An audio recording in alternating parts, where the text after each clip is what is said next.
Hey guys, what's up? My name's Ines. I write kissing books, and today I'm having a bit of a breakdown about the tease of a prologue. Want to get into it? Let's break it down.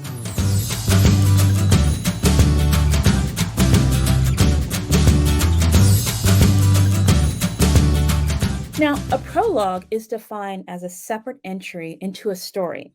Its job is to establish context and give background details.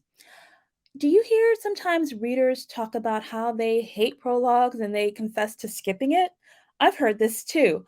My memories of prologues as a reader is that they're often info dumps and that they often don't matter to the central part of the story. Most of the times, I just can't remember. It happened so long ago in the book. I can't remember any much of the details as I'm reading through and getting towards the end of the book. In the world of episodic television, we don't do prologues each week. We do teasers. A teaser, sometimes called a cold open, happens before the show's opening credits. That's how you know it's a teaser. In a 30-minute comedy like Friends or like the old show Cheers, you get about 30 seconds to tease the audience to watch this week's episode. So it's kind of like an advertisement for this week's show. Think Joey entering Monica or Rachel's apartment in Friends while he's cracking a joke about his date last night. Or think Norm in Cheers coming into the bar to a cheer. Hey, Norm. You'll have Sam or Coach, one of the two bartenders. They'd ask how Norm's day was going.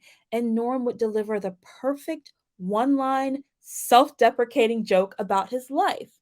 Both of these examples are teasers. A teaser has three jobs: it needs to be immediate, it needs to be quick, and it needs to grab attention. It gets you ready for the meat of the episode. It's kind of like an amuse bouche. Yes, I'm fancy. And that amuse bouche leaves you wanting more before you're even served the main dish. In my opinion, there are two types of teasers. They either feature a slice of life in the world of your story, or they ask the story question. Let me give you some examples. We're going old school because I love my 80s shows. So I'm going to use the first example I'm going to use is from Cheers. There's a link to the episode that I'm talking about in the show notes. Now, if you're not a Gen Xer or one of our parents, Cheers was a 30-minute sitcom from the 1980s. It was set in a Boston bar, and it was owned by a former famous baseball player who was also a recovering alcoholic. And he was also a confirmed womanizing bachelor named Sam Malone.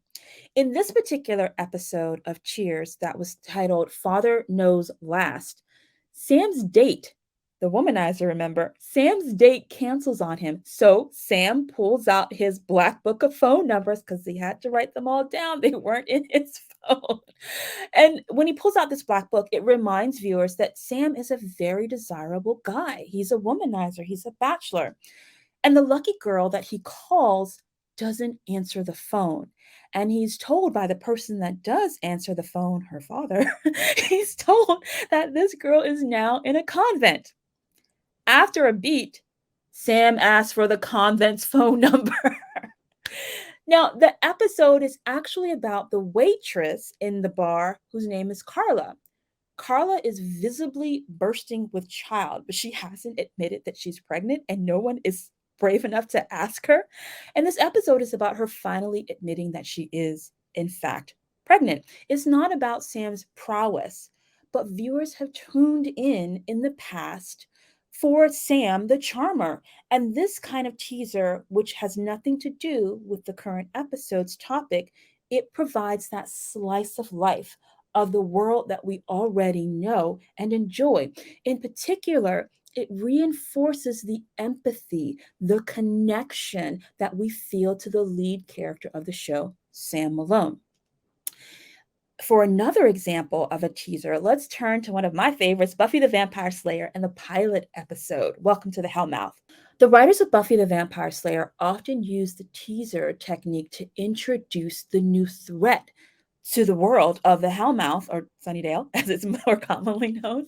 But they used it to introduce the threat that our hero Buffy was gonna face that particular episode. We get background on this week's villain. Who is Darla, the innocent looking vampire who's wreaking havoc on the school and the town? We see the villain's strengths. We know they're going to be pit against our heroine's weakness. And the story question becomes, will Buffy defeat this new big bad in the next 60 minutes? So, the next time that you're tempted to write a prologue, determine if you might be better served by giving your readers a teaser instead, with a slice of life to set up your world, or with a story question to set up your character's goal for that week. Want a more in depth exploration of pacing? Try out my course, Page Turner Pacing: How to Write a Binge Worthy Novel in 21 Days at ineswrites.com/PTP for Page Turner Pacing. Want to break down shows and movies with me live on Teleparty? Join my watch parties. You can find the viewing schedule on ineswrites.com/breakdown. In the meantime, you go get them words, and I'll try to keep it together until we break it down next time. I'll see you then. Bye.